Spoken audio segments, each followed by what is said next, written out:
Good morning, children. Welcome again to sociology class. We are studying the chapter culture. Every culture has some values, norms, customs, folkways and mores. These are also called the standards of culture. So today we will be studying about values, norms and customs. What are values? Two words are hidden behind the values: shoulds and shouldn'ts. Social values are cultural standards which specify the general goods that are thought to be desirable for a organized social life. When one talks of individual values, it means that an individual has certain standards, attributes and judgments regarding socio-cultural objects. These are based upon the ideas, views, personal liking and habits of the individual. On the other hand, social values are those standards which are held by the group as a whole. In this sense, social values are the collective consciousness of the people. Through the process of socialization, the social values are ingrained into the personality of the individual. Sometimes what happens? The individual values come into conflict with the values of the society. In such cases, proper compromise has to be made between individual and group values for the proper functioning of the social system. So now let us discuss some of the characteristics of values. First, social values are standards of social behavior. These values act as standards which guide the individuals to adopt only those behavior patterns which are considered as appropriate by the society and give up those which the large majority of society members regard as inappropriate. Second is, social values are shared. Individual values are not social values. These values are restricted only to individual and may not become a part of the whole group. On the other hand, social values are always shared. This is so because social values are those standards which are adopted by the group members. So they are always shared. Next, social values are abstract values. So we can say that social values are abstract ideas regarding one's goals. Values play upon the minds of the people and make them adopt behavior patterns just because of the presence of the idea that specific goals can be achieved. Here I can give you an example. Students enroll in educational institutions even if it involves considerable hardship because they share the value that education is inherently desirable and will take one up the social ladder. Much value is attached to education. It is good to be educated, and more education is better than getting less. So in this way we see that social values are abstract values which work in the mind of a person. Fourth is, social values relate to what should be. Values are statements regarding what should be rather than about what is. Values relate to statements like honesty is better than dishonesty, it is better to be selfless than selfish, or people should not steal. So these are the kinds of social values which tell us what should be. Then fifth is social values are agreed upon by majority of members. No value will be considered as a social value unless it has the sanction of large majority of the people or society members. If a large majority of the group people are influenced by it and begin to adopt the should and should not of that value in their behavior, it will then turn into social values. Next, social values govern human relationships. Social values are part of one's culture, guiding us in what behavior we should adopt and what we should not. Values always tend to influence and govern all forms of human relationships. This is so because if an individual does not consider the social values and freely chooses to behave as he wants to, he may be highly criticized and looked down upon by the group members. Next, social values are inculcated. These values are not inborn in the individual, they are inculcated over a period of time. Each society may have different set of social values which are very much influenced by one's culture. Social values once formed are transmitted down from one generation to another. Over a period of time, the individual learns to adopt and behave according to social values.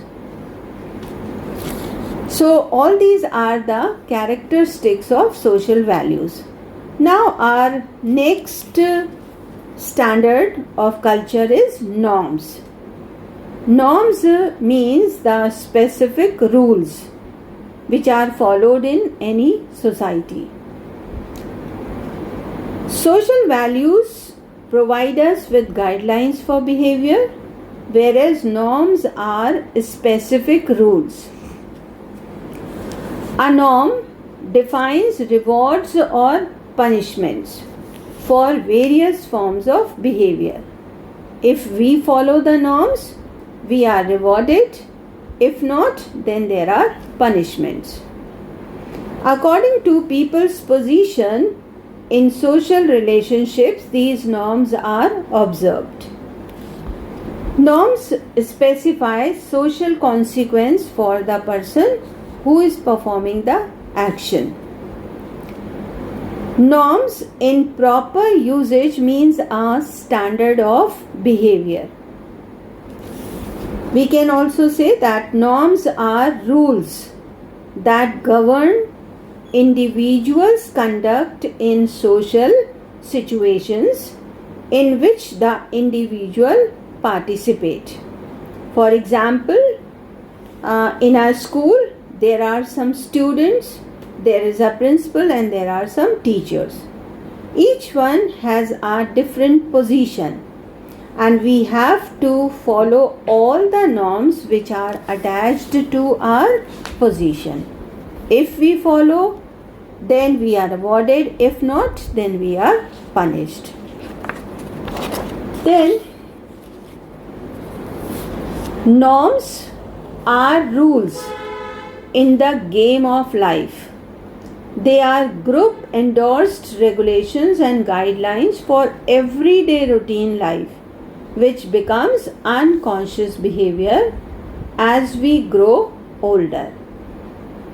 For instance, an Indian lady who does not openly smoke or covers her head in front of her in-laws would get a culture shock in a society where such culture is not followed. Now let us discuss characteristics of norms. First, norms are standard of group behavior. Whenever the group members interact with each other, a set of standards develop that regulate their relationships and modes of behavior, which are called the social norms. For example, standards which define family interaction specify that an individual should not make fun of his parents. Then, brothers and sisters should not indulge in sexual relationships. These are the examples of social norms. Then, norms are related to factual world. Means, norms are not imaginary constructions regarding human behavior, but they relate to the factual world, means they are practical. They are sanctional codes of conduct, and when the society members violate these norms, they are liable to suffer the penalties in the group. Then, next is norms are universal. Norms prevail in every society and they constitute an important component of the culture. Every society all over the world defines specific standards of behavior. They may be different in different societies, but it is a truth that norms are observed in each society. Next, norms differ from society to society. Though each and every society defines certain norms which are standards of behavior and adopted by the group members, but they differ from society to society. They are deeply related to the needs and requirements of the society and the social environment. It is because of these reasons that norms differ from situation to situation, place to place, time to time, and also from status to status. Now the next component of culture is custom. In Hindi we call it pratha or rivaj. It is evident that each society has its own ways of eating, talking, dressing, meeting, wooing, caring the young ones and elderly people, etc. As long as they differ from individual to individual, they have no social relevance. But as soon as society begins to recognize them, they become social customs. According to McIver, the socially accredited ways of acting are the customs of society. Customs are deep-rooted and embedded in the social life. Therefore, one can observe them spontaneously or naturally. Generally, the customs exhibit binding character and they bind society in many ways.